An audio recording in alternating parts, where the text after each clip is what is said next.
1952 году Эдгар Митчелл завершил обучение по управлению бизнесом и поступил на службу в военно-морской флот США. Он прошел обучение и стал пилотом разведывательного самолета. В 1958 году он, как офицер авиации авиационной эскадрильи 5, принял на себя задачи в области исследований. 4 апреля 1966 года он был нанят НАСА. Он стал пилотом лунного модуля миссии Аполлон-14, которая является третьей миссией, которая привела человека на Луну в 1971 году. I would say that my parents and my grandparents were all pioneers. They went across in the United States, my great-grandparents went across the United States over 100 years ago to help settle the West in the United States. It was still far west. And my father was born right after the Wright brothers made the first airplane flights. And I went to the moon. So from covered wagons to going to the moon in under 100 years, that was the history of my family, exploring. And so that was kind of the incentive.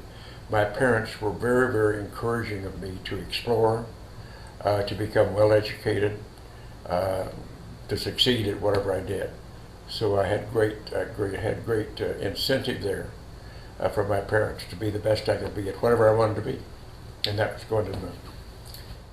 Well, what we are discovering these days, thanks to the new telescopes and the Hubble telescope in space, and seeing how huge the universe is, many times bigger than we ever thought it was.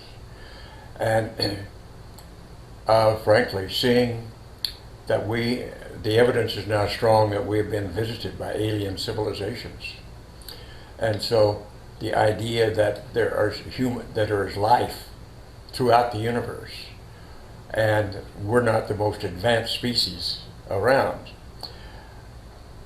And so eventually we know that our sun will burn out, and we're going to have to become an advanced species going off out of this solar system.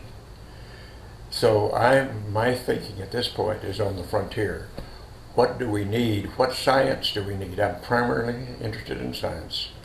What science do we need to become a spacefaring civilization, continue our spacefaring, and to be able to explore our solar system and beyond, and to go outside of our solar system, and to create a civilization that's sustainable long enough to do all of that?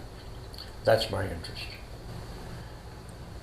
Then to go where humans have never been, to look around, take pictures, collect data, and come back and tell the people what it's all about. And that's what explorers do. And that's what I did going to the moon. That's what I'm continuing to do with the idea of going into our solar system and beyond. I grew up in an area called Roswell, New Mexico, which has a history back in 1947 of a major UFO sighting in that area. And I grew up there. Now, I was going off to college at the time, and on one day there was an announcement in the local paper that an alien craft had crashed near Roswell. And the next day that was said, no, that's wrong. It was a weather balloon that had crashed. But after I went to the moon years later and came back and went back to Roswell and that area, my hometown area, to talk and to give speeches and to meet people, some of the old timers who were there at the time pulled me aside and said, we want to tell you about our experience with the alien crash in 1947. And we have been shushed up. We could not talk about it. The military threatened us if we did. And so they proceeded to tell me how they were involved in that particular incident. I cannot personally validate any specific things with certainty, but from what I understand in the lore, there are several species of alien creatures that have come here. And from my understanding, some of them are very benevolent, some of them are very much helping us try to evolve. There appear to be several at least, I don't know how many. Okay. I have been told at least 4. Now, some of them seem to be more evolved than others. Have you heard of the Phoenix Lights evidence? Yeah. Okay.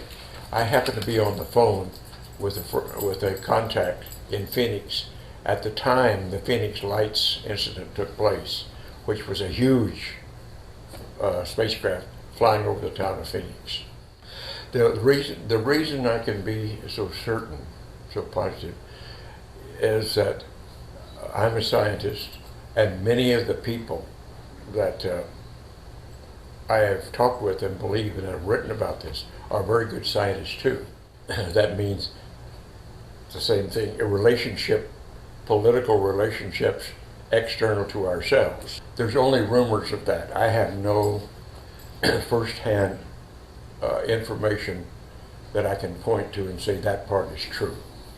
I know that there are people that would like to do that. I know there are people who are prepared to do that. And even there, though, also there is lore about certain people, certain military people included, who have been taken by the ETs back to their home planet for study. But whether any of that is true, I don't know. You don't give up with the Just going. interest Just of going. exploring. Now, keep going.